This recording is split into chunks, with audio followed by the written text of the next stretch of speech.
Olá, esse aqui é mais um seminário psicanalítico. Nesse seminário nós vamos falar um pouco sobre o movimento psicanalítico. Então eu vou abordar um pouco da história do movimento psicanalítico, pensando também no contexto de trabalhar uma revisão histórica que nos ajude melhor a compreender o que é esse movimento e a importância do estudo desse movimento para nós na psicanálise.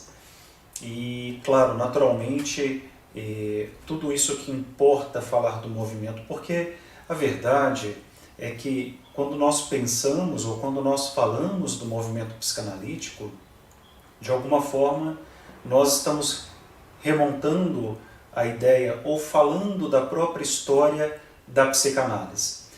E o que eu observo e o que eu posso já trazer de antemão para que a gente possa começar a trabalhar algumas pequenas ideias em torno do movimento psicanalítico é que tanto Freud como os seus seguidores, eles foram muito importantes porque todos contribuíram e auxiliaram a divulgar a psicanálise por todo o mundo, né? Todos tiveram um papel importante. Agora, o que nós não podemos, ao olhar para a história do movimento psicanalítico, deixar ou excluir esse contexto, esse recorte histórico, que é o momento em que esse movimento realmente acontece, o momento em que esse movimento ele vai se constituindo, ele vai se fundando. E todos nós, de alguma forma, já ouvimos falar da psicanálise, já estudamos alguns desses conceitos teóricos, dessas bases freudianas, dentre todos esses conceitos nós temos, por exemplo, a própria neurose, a própria histeria, o complexo de Édipo. A gente acabou falando aí em encontros anteriores, no seminário anterior, sobre o Édipo como pedra angular da psicanálise. E claro, independente de qualquer coisa, apesar de hoje a gente ter conhecimento ou ter lido algumas coisas sobre esse contexto, o que nós precisamos reconhecer é que esses conceitos levaram e demandaram muito esforço para serem reconhecidos pela sociedade. E nós não falamos necessariamente da sociedade como um todo, mesmo da própria sociedade psicanalítica. Então levaram muitos anos para que esses conceitos realmente fossem reconhecidos. Então, o fundador, o pai, o guardião da psicanálise, Sigmund Freud, ele, sem dúvida, teve um grande empenho na divulgação dos seus estudos, na divulgação das suas pesquisas, mas todos nós sabemos o quanto esse esforço, o quanto esse trabalho demandou, por exemplo, do próprio Freud, pensando em pesquisa, pensando, por exemplo, em trabalhar um pouco essa ideia de constituir esse movimento. Então, hoje nós damos início então a esse primeiro encontro. A gente vai falar um pouco sobre algumas estruturas conceituais que vão nortear o nosso pensamento. Nós vamos, ao longo dos próximos encontros, construindo ideias e conceitos e entendimentos que nos ajudem a compreender o que é esse movimento psicanalítico e também entender uma parte dessa história do movimento, como que ela corrobora para que a psicanálise ela possa ser essa psicanálise que nós conhecemos no dia de hoje, essa psicanálise que nós estudamos nos dias atuais. Então, muito importante para nós todo esse trabalho, todo esse entendimento, todo esse esforço e, claro, o meu desejo é que ao final desses nossos encontros, que nós possamos sair muito mais fortalecidos, muito mais enriquecidos em termos de conhecimento teórico, de um entendimento desse movimento e que também nós possamos rever o nosso lugar, a nossa posição também como uma parte atuante, responsável pela manutenção desse movimento psicanalítico. Bom, como eu comentei, é notável que o Freud, Freud e também, claro, os seus discípulos, eles passaram por muitas dificuldades, passaram por muitos momentos difíceis, por muitas resistências, enfrentaram muito rechaço por parte da comunidade científica, da comunidade acadêmica, para que a psicanálise ela fosse considerada como realmente um campo de estudo e acadêmico comum às ciências humanas, e para que ela também fosse aplicada no dia a dia das pessoas. O que nós percebemos, e que a gente já pode de antemão trazer aí algumas pinceladas sobre essa história, é que o progresso da psicanálise, ela teve um importante auxílio, ela teve um grande responsável, que foi a eclosão da Primeira Grande Guerra Mundial, que a gente sabe que está aí mais ou menos entre 1914 a 1918. O que isso tudo quer dizer? Que a guerra, além de ter retardado, né, a gente percebe que a guerra retardou um pouco o próprio movimento da psicanálise, porque o que se observa é que nesse período entre guerras, ou nesse período, durante a própria guerra, Primeira Guerra Mundial, Segunda Guerra Mundial, os pacientes, eles quase que desapareceram dos consultórios, das clínicas, né? Foi um momento de grande escassez também para os psicanalistas, especialmente para Freud. E, além de tudo isso, esse momento representa um momento de sofrimento, porque é natural que esse sofrimento pessoal para o seu fundador, principalmente para Freud, quando nós pensamos um pouco na sua origem, né? na própria gênese da história do nascimento do nosso fundador da psicanálise, que é Freud, porque ele era de origem judia. Então imagino que para ele ainda deve ter sido muito mais difícil em função desses elementos que apareceram aí nos períodos de guerra.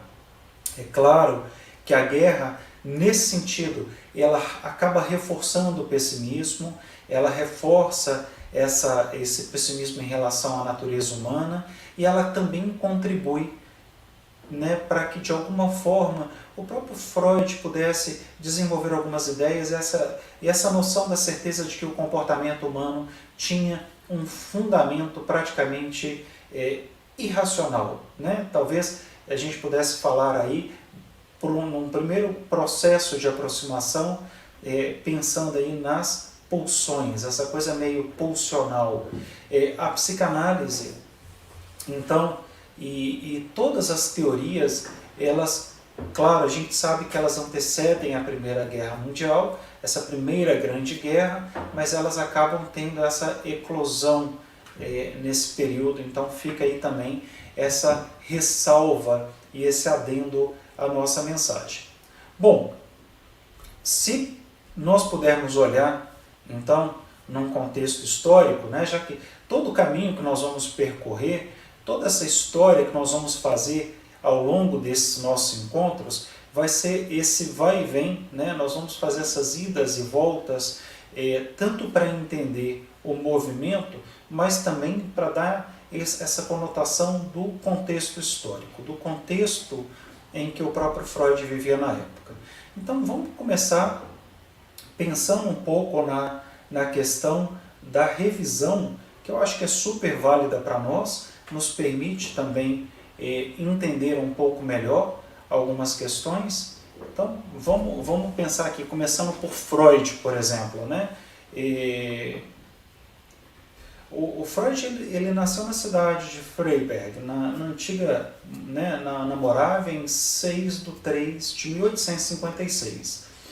Ele acaba falecendo em Londres em 23/9/1939, e depois que ele acaba se vendo como exilado, né, acaba tendo que migrar para Londres para poder fugir das perseguições comuns, ali aquele período já da Segunda Guerra Mundial, e ele passou quase toda a sua vida em Viena, na Áustria.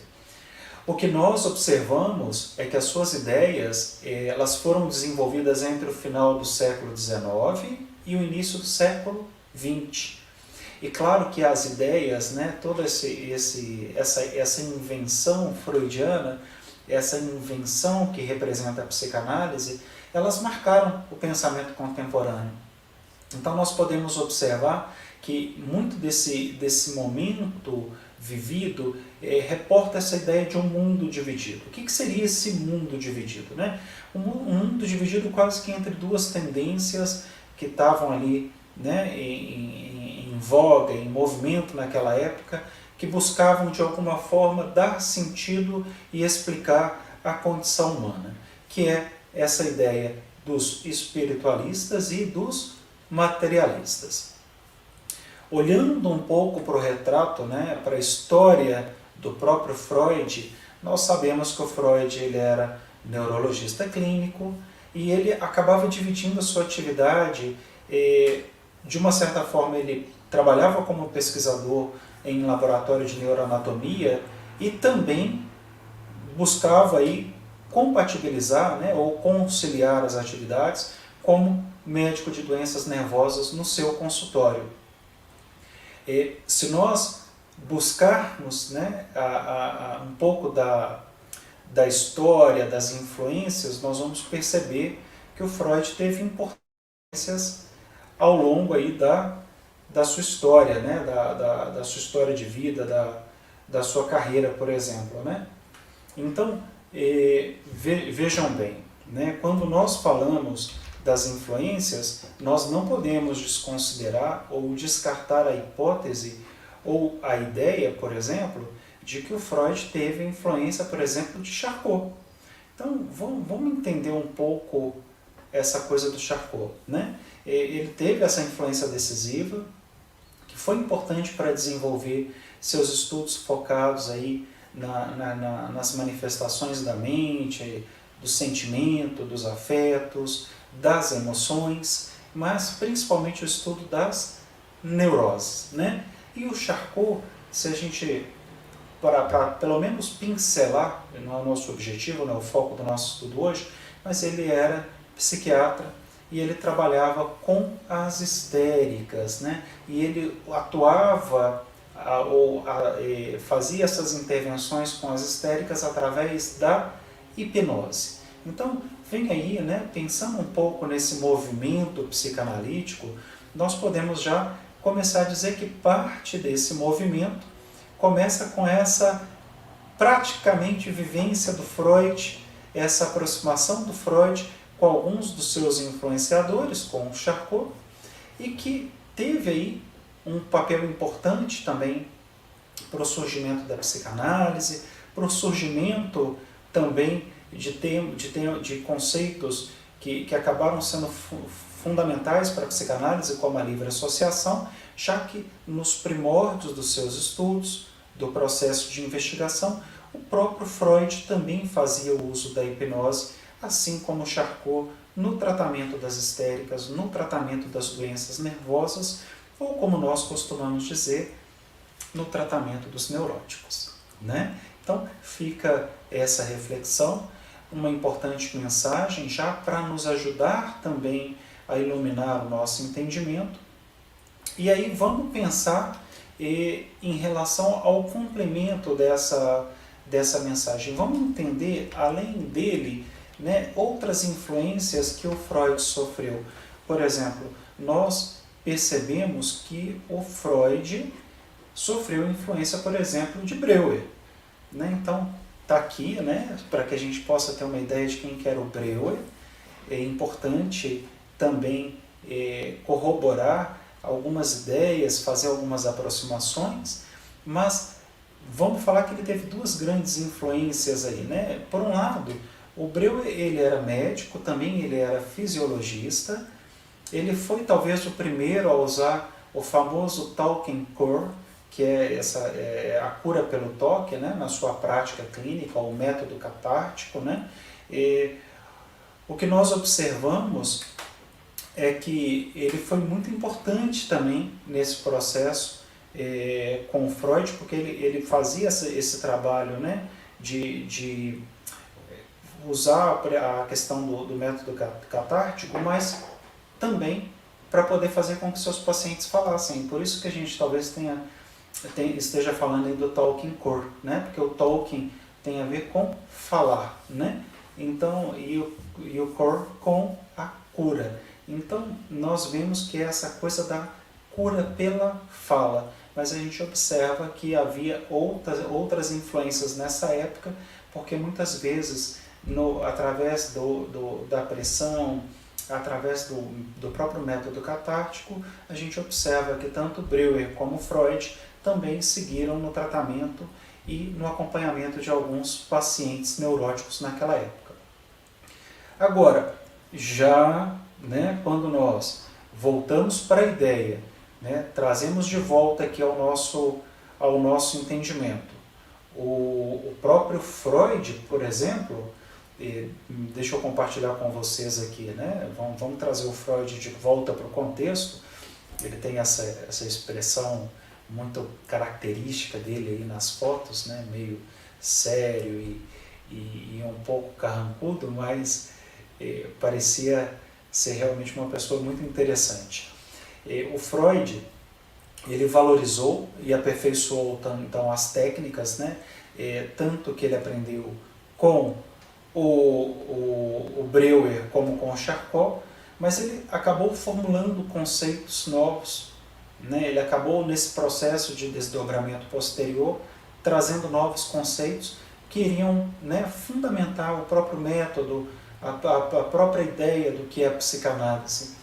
E tudo isso faz com que a gente volte à conceitualização, a ideia de que é importante também não esquecer e colocar em pauta que o próprio Freud teve algumas influências de alguns pensamentos ou de alguns filósofos, por exemplo, de Platão, de Schopenhauer, e eles também acabaram de alguma forma direcionando ou ajudando talvez no processo de fundamentação de toda a base ou a teoria freudiana. O que nós vemos então, pensando aí no contexto da relação com Breuer, vejamos, com Breuer, por exemplo, nós vemos que Freud ele acaba trabalhando ou com as pacientes histéricas, como eu comentei, e aí, através desse trabalho com as histéricas, vamos falar que as histéricas tiveram um papel importantíssimo para o surgimento da psicanálise, daí a gente talvez já fale de um dos movimentos, o que representa esse movimento psicanalítico, a descoberta da origem psíquica dos sintomas. Falamos novamente do método catártico, que a gente pode chamar esse período quase que de um período pré-psicanalítico de investigação da mente, que é um pouco desse método que antecede realmente a livre associação. E esse estudo sobre a histeria, ele vem de mão aí, vem de mãos dadas, por exemplo, com a narrativa do caso clínico da Ana O. Então, através desse tratamento, esse tratamento que se deu também pelo método catártico, que é, repito, o método catártico é esse método desenvolvido pelo Breuer, que buscava cessar o sintoma dos pacientes histéricos a partir de fragmentos do seu passado. E qual que era o principal objetivo desse método? Também estava em fazer com que o paciente rememorasse, que esse paciente revivesse essas experiências através de uma espécie de um estado hipnótico. E a catarse, então, ela poderia, nesse contexto, ser entendida como uma descarga de emoções e desses afetos represados. Então, quando nós olhamos para essa história, quando nós olhamos um pouco para essa relação entre Freud e Breuer, é possível perceber que eles divergiam quanto à etiologia do tratamento psíquico da histeria.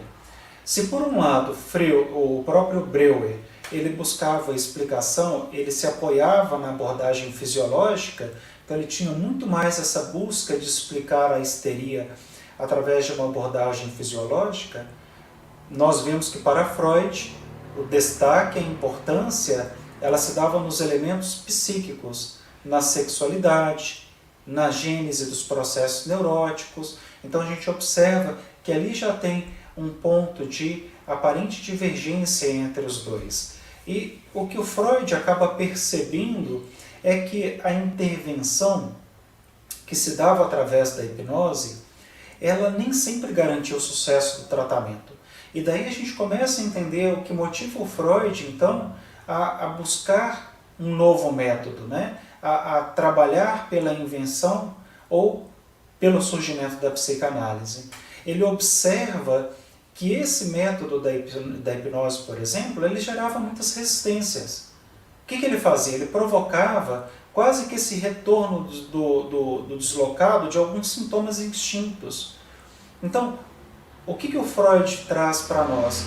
Ele abandona a hipnose, né? E ele acaba nesse processo percebendo que a hipnose não era tão efetiva como ele esperava, e aí ele inicia quase que efetivamente esse processo de cura pela fala, ou seja, uma cura através da conversa.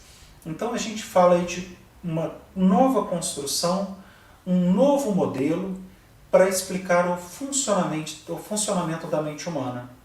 E esse modelo, eu acho que a ideia é essa, né? Se nós pudermos pensar no contexto da compreensão dos fenômenos psíquicos, tanto para esses indivíduos ditos normais, ou para esses indivíduos ditos patológicos, né? Vamos falar dos neuróticos, e o Freud acaba denominando tudo isso como inconsciente. Então, o que é importante nós percebermos nesse primeiro momento, nesse primeiro processo de aproximação que nós vamos fazendo? O quanto o Freud ele aprende, né? O quanto ele se inspira nesses dois grandes influenciadores, tanto em Breuer como em Charcot. Ele faz esse trabalho, né, de acompanhamento clínico, de acompanhamento do tratamento dessas histéricas. Ali ele se vê extremamente motivado a continuar estudando, a entender o que são as histéricas, como funciona esse comportamento das histéricas. E nós observamos então, a partir daí, todo um movimento, todo um esforço de Freud por fundar a psicanálise, já que ele percebia que nessas pequenas intervenções, nesses pequenos tratamentos que ele conseguiu acompanhar, o método hipnótico ele não era realmente 100% eficaz. A gente podia falar num retorno do recalcado, num retorno desse deslocado.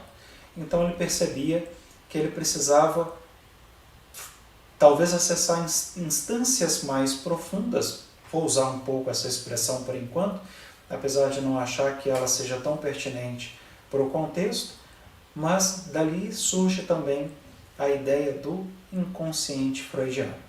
Então é importante a gente registrar tudo isso.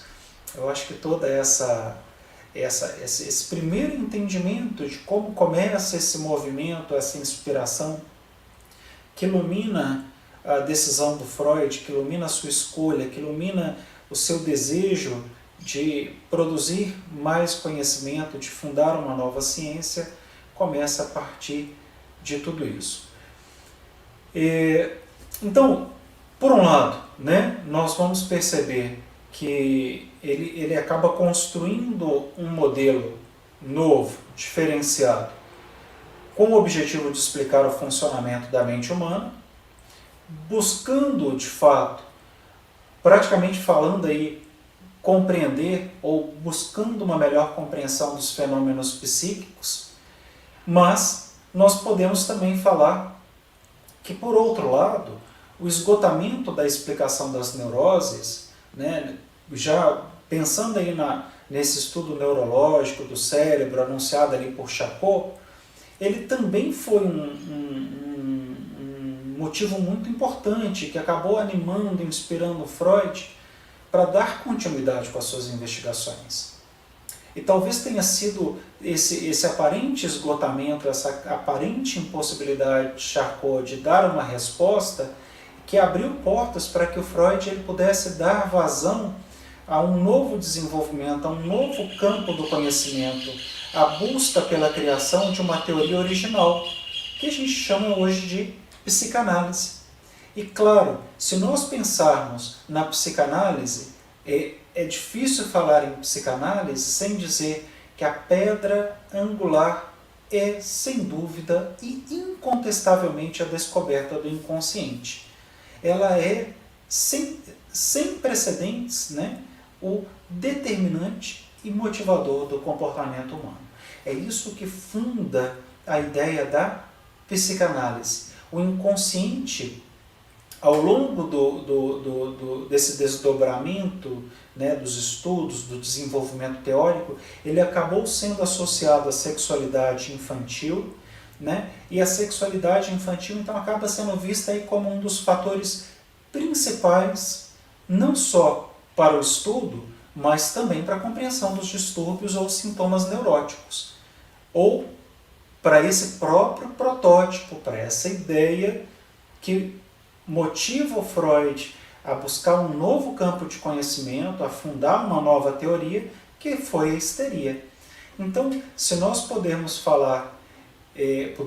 falar, né, de fato, em um elemento responsável, vamos dizer assim, pelo surgimento da psicanálise, nós poderíamos dizer que esse elemento ou esse fator é o estudo das histerias, ou as histéricas, vamos falar assim, de forma um pouco mais leve, mais à vontade também. Então, na histeria, o que nós observamos? Por um lado, a gente, relembrando um pouco o estudo das histerias, a paciente sofre então de reminiscências. Essas reminiscências, né, essas lembranças, elas acabam se relacionando com o corpo. E a forma como se dá a vivência deste é através desses sintomas e não com o funcionamento cerebral em si. Então a gente observa que ali, falando um pouco sobre o estudo das histerias, que data ali de 1896, nós estamos falando então de um estudo desses desejos reprimidos, provavelmente de caráter sexual. Então, o que nós podemos trazer a partir de tudo isso? Né? Que, pensando na ideia do ser humano, nós seres humanos somos dotados dessa característica de sentir prazer e desejo.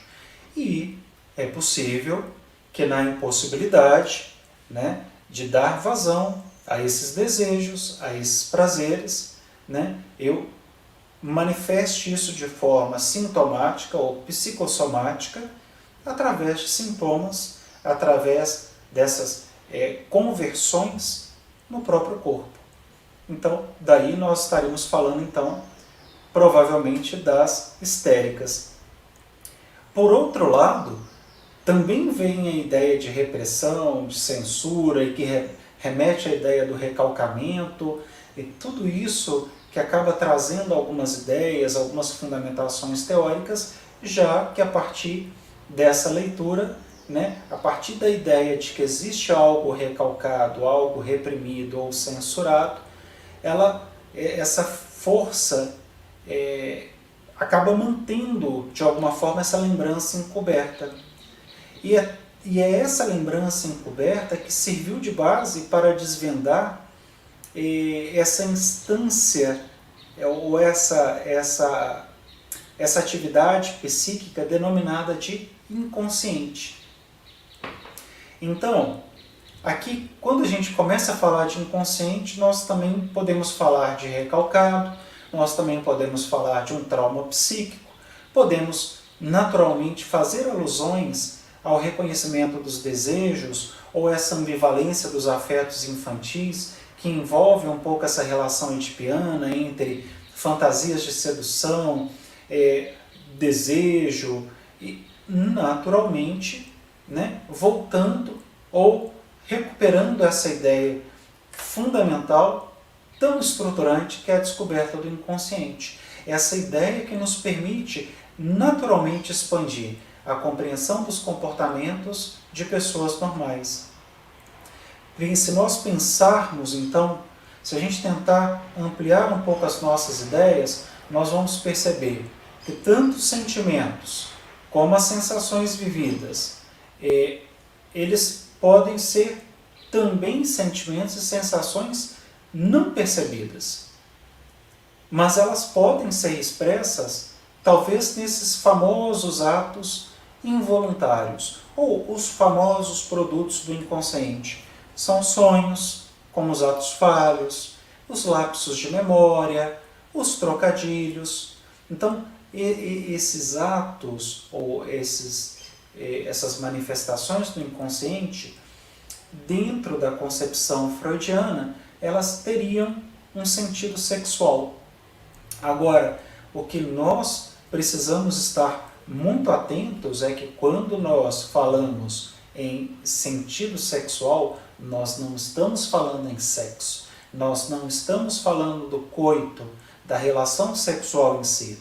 Lembrando que a sexualidade em Freud ela é muito mais ampla do que esse sentido sexual pejorativo ou popular que nós conhecemos ainda nos dias de hoje. Ou esse famoso jargão que nós sempre queremos associar ao querido Freud, dizendo, para Freud tudo é sexo. Né? Então, precisamos rever um pouco tudo isso, já que essa ideia que até hoje permeia as nossas concepções ou ideias em torno da psicanálise, não foi muito diferente do que o Dr. Freud viveu na época, quando teve que enfrentar diversas resistências da comunidade acadêmica, da comunidade científica, dos seus discípulos, dos seus seguidores. Então, falar do movimento psicanalítico é, sem dúvida, falar de um movimento de muita resistência. Se a gente volta ou corrobora a ideia do início do movimento psicanalítico, a gente sabe que ele teve o seu primeiro período ali por volta de 1902, uma época que ainda havia pouquíssimo reconhecimento, ou quase nenhum reconhecimento em relação à psicanálise. A gente percebe que, e eu vou trazer isso nos próximos encontros, eu vou falar um pouco mais em profundidade sobre esse momento, mas que foi uma época de muita solidão, uma época de um trabalho muito solitário, muito sozinho do Freud. Né? Não foi uma época em que existiam vários discípulos e adeptos e curiosos da psicanálise. Foi uma época em que Freud ele se debruçou muito sozinho sobre esse projeto que era a psicanálise. Então, falar talvez do início, talvez também seja falar um pouco desses desafios que implicavam, naquela época para Freud, sustentar todo esse processo, esse conhecimento, essa fundamentação e a construção sozinho. Então, isso faz com que a gente olhe para o Freud e fale, esse cara é incrível, ele é realmente fenomenal, porque ele teve uma vivacidade, uma resistência frente a todos esses movimentos contrários que é digno de realmente um prêmio Nobel de reconhecimento. Ele lidou com bastante controvérsias e resistências ao longo desse caminho. Agora, o que nós podemos então concluir? Né? Se por um lado ele estava sozinho, por outro nós podemos falar que ele tinha aí talvez um certo ganho com tudo isso, já que ele não precisava estar o tempo todo lendo algumas publicações, artigos e produções que apareceram naquela época. E isso acabou sendo também uma zona de conforto para o Freud, porque permitiu ao Freud não ter que ficar o tempo todo nesse embate acadêmico, nesse embate científico. Por outro lado, a gente percebe que ele também não precisou viver esses embates com os adversários a respeito das suas ideias, das ideias do movimento. Isso trouxe então para ele, no nosso entendimento, quase que um período assim, de certo conforto, de certa comodidade. Um período que permitiu ao Freud, então, viver tudo isso, né? Pensar toda essa essa construção teórica, esse desdobrar da clínica das histéricas, do tratamento dos neuróticos, o abandono da hipnose, a cura pela fala, tudo isso quando ele vai avançando nesse sentido e fundando a psicanálise, a própria noção do inconsciente, ele vive um período de um período de relativa paz, né? Em que ele consegue viver e se debruçar sobre tudo isso, mas com muito mais tranquilidade, sem todos os desafios que implicam esses grandes debates científicos. Mas, né, se nós remontarmos um pouco a ideia, tem alguns dados interessantes que falam, por exemplo, que em 1900 o Freud ele foi tentar realizar uma palestra na Universidade de Viena e, diferente do que a gente imagina, teve apenas 3 pessoas presentes, né? E também, mais ou menos ali a partir de 1902 até 1910, é que a gente percebe que a psicanálise ela começa a dar alguns passos, ela começa a ampliar os seus espaços e ela começa a aparecer também em outros contextos, em outras comunidades acadêmicas, em outros meios acadêmicos. E a gente vai falar sobre uma série de congressos internacionais de psicanálise, nós vamos trazer um pouco dessa história do movimento, mas antes eu pensei em falar um pouco sobre algumas questões que vão nortear a nossa construção simbólica em torno, por exemplo, do movimento psicanalítico. Primeiro, eu gostaria de trazer uma ideia inicial para que nós pudéssemos pensar na interpretação dos sonhos, né? Me permitam compartilhar com vocês o livro, então, A Interpretação dos Sonhos. Ele acaba revolucionando a concepção da época, né? Porque ele acaba abordando o funcionamento e a constituição da mente, mas principalmente falando desse inconsciente. Então é importante também pensar um pouco nessa questão da data, eu vou voltar um pouco nisso, mas o que a gente percebe é que também a publicação do livro A Interpretação dos Sonhos faz parte de um movimento ensaiado pelo próprio Freud. Ele queria que essa publicação pudesse marcar a virada do século, realmente pudesse ser uma das obras mais importantes do século XX, e a gente percebe que ele, então, ele já tinha essa produção feita, mais ou menos ali engatilhada já há algum tempo, mas a publicação só se dá efetivamente a partir de 1900. Se nós olharmos também para o contexto, para a época, a ideia de uma sexualidade infantil, os seus desdobramentos na vida adulta, a gente observa que essas ideias elas eram muito revolucionárias para a época, né? Então, imagina falar de sexualidade infantil, imagina falar, né, por exemplo, de desdobramento dessa sexualidade para a vida adulta, por exemplo. São coisas que não se falaria jamais, né? Assim, isso era quase que inadmissível. E, no entanto, nós vemos que para Freud, essa investigação das vivências corporais ou dessas descobertas da criança, ela acaba se dando também através da percepção dessas vivências e de forma que essas vivências poderiam estar atreladas à origem e à compreensão não só das neuroses, porque poderiam nos ajudar a entender a gênese e a origem das neuroses, mas como nós, seres humanos, nos formamos, como nós nos constituímos, como que nós nos desenvolvemos. Então a gente poderia falar a partir daí, né, de uma contribuição atrelada a essa teoria sexual, ou a teoria da sexualidade, o ensaio sobre a sexualidade infantil, as fases do desenvolvimento psicossexuais. Então, nós observamos nesse sentido uma série de proposições inéditas. Imagino que naquela época deve ter sido um pouco complicado, porque deve ter gerado quase como uma espécie de um escândalo, né? Quase como um escândalo moral, social, ético. Como assim falar em sexualidade na criança, né? Como assim falar em descoberta da sexualidade na criança? Para fundamentar a gênese da origem das neuroses, ou entender como tratar as histéricas e por aí vai. Então, era algo muito inédito e era algo muito, talvez muito audaz para aquela época, né?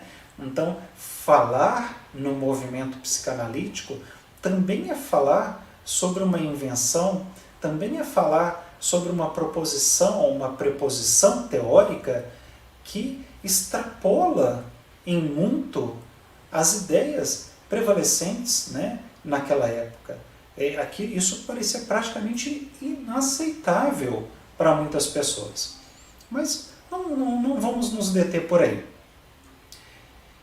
Mas a gente percebe que, além disso, a gente também pode falar de uma contribuição do Freud, né, para a compreensão do homem, para a compreensão do mundo, que envolve um pouco essa dimensão também histórica, mas também simbólica do comportamento. Qual que seria, então, né, pensando aí nas contribuições, nós estaríamos falando de uma das obras do Freud, que trata um pouco dessa ideia simbólica, um pouco dessa construção, dessa relação do homem com o mundo, da dimensão histórica e simbólica, que é praticamente o livro Totem e Tabu.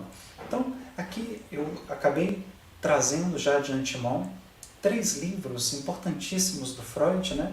Eu trouxe Totem e Tabu, eu trouxe a Interpretação dos Sonhos, de 1900, e de 1905, a teoria da sexualidade infantil, né? Ou as teorias da sexualidade.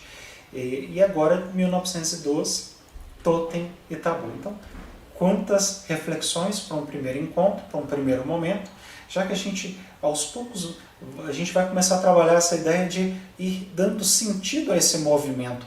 Porque a gente falar de uma sexualidade, de um descobrimento de uma sexualidade infantil, de uma compreensão da sexualidade nas crianças, o desdobrar disso na fase adulta, e depois falar também sobre um produto do inconsciente, quando naquela época tudo que girava ou se falava era em torno de um processo muito mais consciente, ou de um processo muito mais orientado ao ego, né?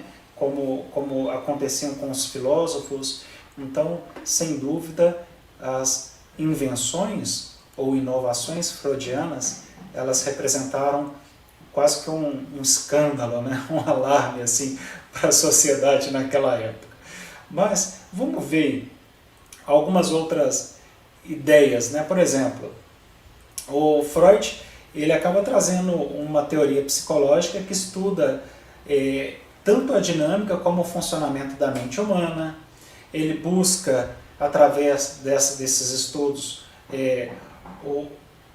abordar também um método de exploração e investigação, e aí nós já estamos falando de praticamente da investigação do inconsciente, né? Então, olha quantas coisas vão surgindo a partir dessa ideia, né? Já que esse cara, né, Freud, foi realmente um sujeito inovador, né? Ele trouxe muitas contribuições para o nosso pensamento atual. E também para o tratamento das doenças de natureza psíquica e comportamentos compulsivos que não tinham aí explicações orgânicas. Se a gente pensa, então, no Freud, a gente percebe que ele acaba consolidando quase que um corpo doutrinário, né, de conhecimentos existentes. Ele acaba fazendo essa estrutura tripartite da mente, né, envolvendo suas funções, os tipos de personalidade. E aí ele vai falar tanto da teoria do inconsciente, ele vai trazer o método terapêutico da catarse, e ele vai falar dessa filosofia pessimista da natureza humana difundida à época em que ela foi concebida. Então a gente observa também, como parte desse movimento, como parte desse esforço do Freud, a busca ou o desejo de se distanciar de qualquer corrente filosófica da época. Né? Ele se esforçou durante muito tempo, muitos anos, por manter a psicanálise distanciada de qualquer corrente filosófica, ou que ela pudesse ser associada a qualquer ideia filosófica existente naquela época, né? Já que essa não era a perspectiva de Freud e nem a ideia que ele tinha sobre a psicanálise. Então, o que acaba fazendo, ele acaba abrindo novos caminhos, né? Abre o caminho para novos conceitos. Aí, desses conceitos, a gente vai falar de diversos conceitos. A gente vai falar de sintomas, nós podemos falar de sublimação, nós vamos falar de perversão, nós podemos falar também de tipos de personalidades, como eu já falei anteriormente, do recalque. Vamos trazer outros conceitos que são tão importantes para essa relação clínica, que é a transferência, a contra-transferência. A gente vai falar sobre questões muito mais profundas da forma como esse ser humano se constitui, esse sujeito se estrutura, que tem a ver com narcisismo, e algumas ideias complementares, tanto como a projeção, a introjeção, e que depois acaba sendo desdobrado através do trabalho da Ana Freud com os mecanismos de defesa. Então, a psicanálise, ela traz para nós, através do olhar do nosso fundador, do guardião, do pai da psicanálise, um novo modo de abordar as condições psíquicas, né, que ajudam, nos permitem entender esses estados de infelicidade, alguns comportamentos antissociais, alguns comportamentos fóbicos, e ela vai permitir também que a gente faça uma aproximação desde o nascimento ao tratamento clínico e psiquiátrico moderno. E, sem dúvida, né, como eu compartilhava, nós não podemos negar a ideia de que essa teoria sexual proposta por Freud, ela foi muito ousada para a época, né? Ela foi muito inovadora. Então, falar das teorias sexuais é falar disso, né? É falar de sexo, é falar da sexualidade infantil, é falar de um objeto natural de interesse, mas também falar de uma fonte de felicidade ou de infelicidade, né? Daquilo que eu não consigo realizar, desse desejo que não pode ser realizado. E disso que move também o comportamento humano, que vai muito além dessa sexualidade, como a relação sexual, como eu comentei, mas muito do que nos move, pensando no aspecto libidinal, pensando na libido e pensando também quando a gente começa a desdobrar um pouco mais essa teoria, já principalmente a partir de 1920, com a ideia das pulsões. Então, o Freud, né, ele vai estruturar a etiologia das neuroses, ele postula a teoria da sedução.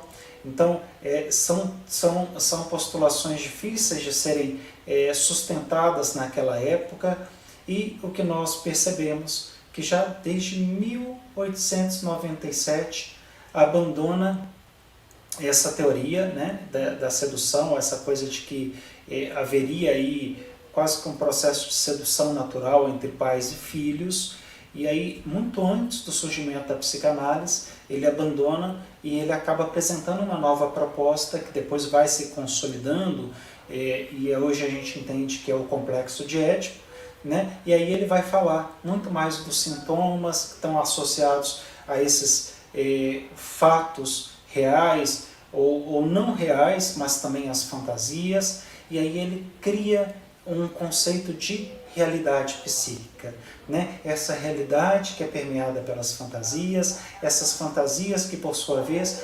proporcionam ou proporcionariam a representação ligada à vida sexual.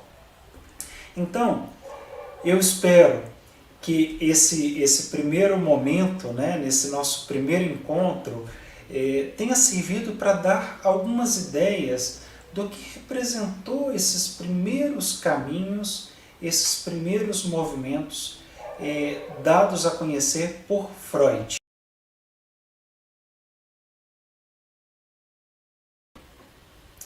Muito bem, então vejamos. Se eu pudesse, né, eu acho que vale muito a pena, compartilhar com todos, eu diria que todos nós deveríamos estudar pelo menos 5 obras importantes, né, ou relevantes para a nossa formação, relevantes para o nosso entendimento do que é a psicanálise, como a psicanálise se constitui.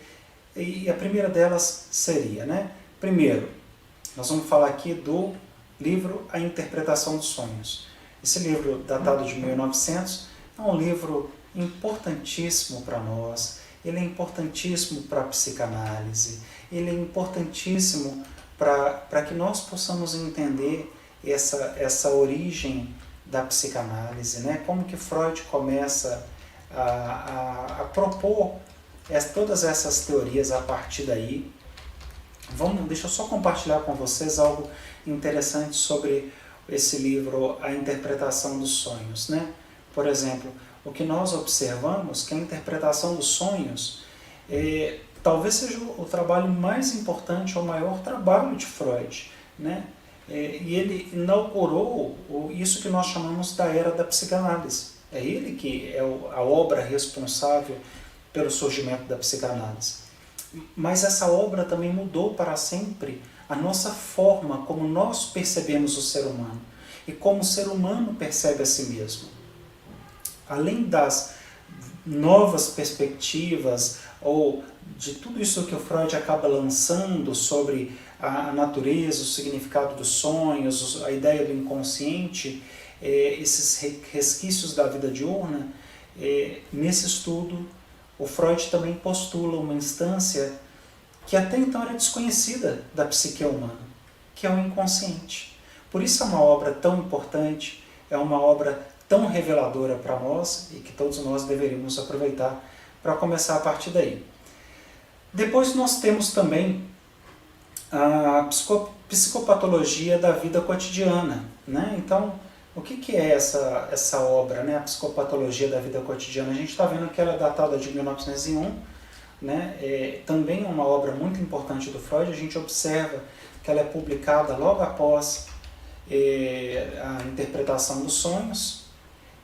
Vamos entender então, né? Quais são as principais contribuições então que nós podemos ver a partir daqui. Realmente ele acaba sendo um texto bem leve, uma leitura agradável, e a gente vê que nessa obra o Freud ele acaba trazendo grandes exemplos, exemplos reais, né? São exemplos concretos que vão ilustrando os conceitos apresentados na sua obra anterior, mas também vão nos ajudando a compreender melhor o pensamento de Freud, a torná-lo muito mais acessível, né? E aí nós também podemos aí nos debruçar sobre essa leitura. Naturalmente nós vamos ter outras leituras, né, para fazer. Por exemplo, nós vamos falar aqui sobre a teoria da sexualidade.